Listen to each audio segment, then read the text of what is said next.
The Center for Audit Quality presents Profession in Focus.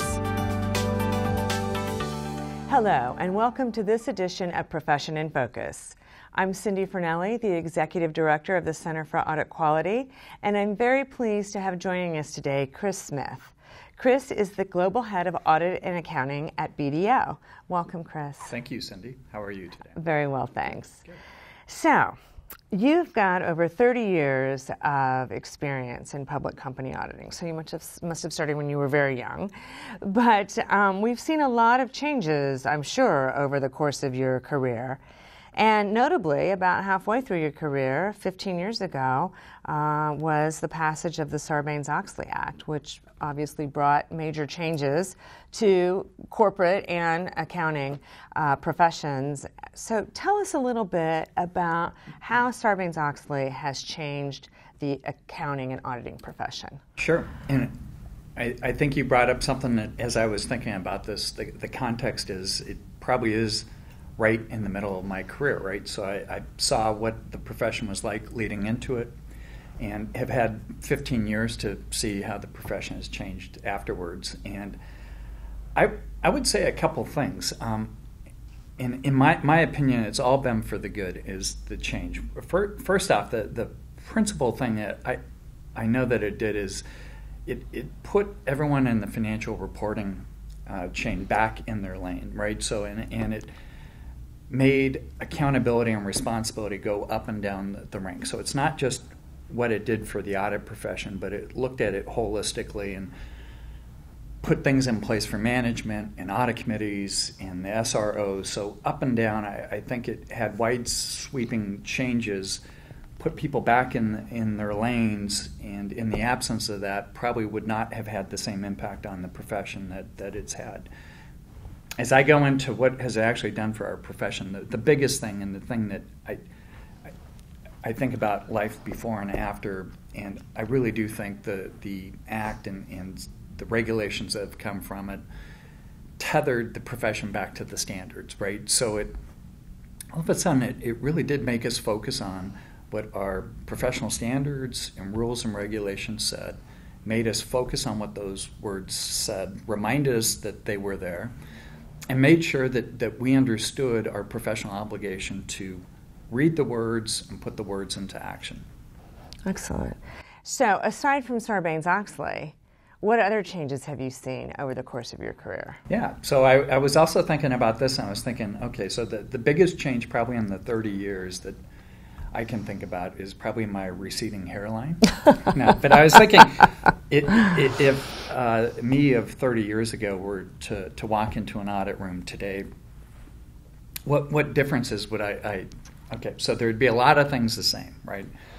But there's a couple things I was thinking, what would really blow me away? And I actually think what it would be is the connectivity and mobility of the profession right now, right? And by that, I mentioned like I'd walk into an audit room, and on most audits right now, there's a virtual room, right? So I think 30 years ago, the notion of a virtual audit room would have just blown me away. And when I think about how the internet connectivity just allows for the profession to actually start thinking horizontally versus I think we used to think vertically, right? So if we had a client here, the team would be here and it would be structured up and down.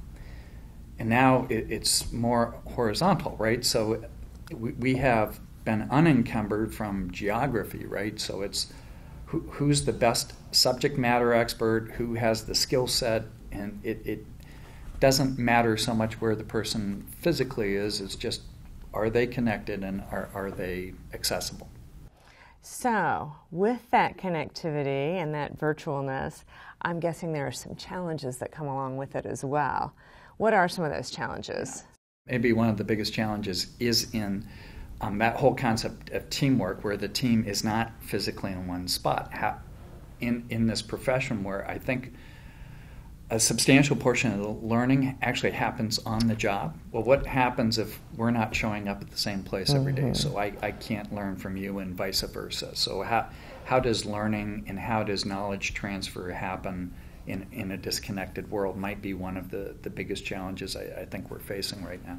It's not lost on me that you're the head of global auditing and accounting for BDO.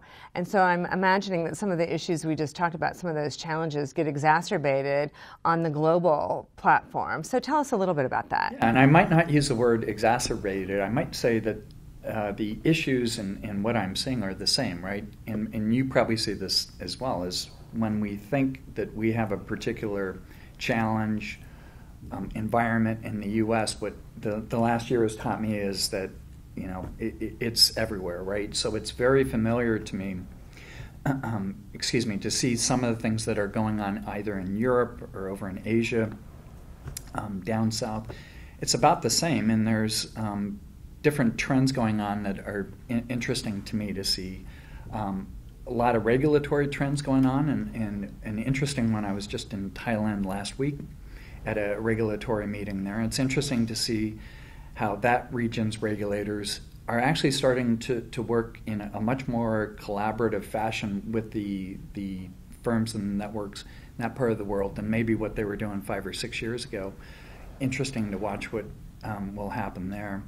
Other trends that are going on that kind of capture my fancy are there's different pushes going on with mandatory firm rotation, mandatory tendering, and it will be interesting to watch what impact those have on audit quality in the future. And stepping back just from the world of directly from auditing, the thing that I'm really focused on is what's going on with data. So data privacy laws and other things, and just trying to think about a world where there aren't borders around data, and what does that really mean from globalization and the impact on the profession. Interesting. So more to come. So definitely stay tuned. Well, thank you so much for joining us. And thank you to all of our viewers for watching this edition. We'll see you next time.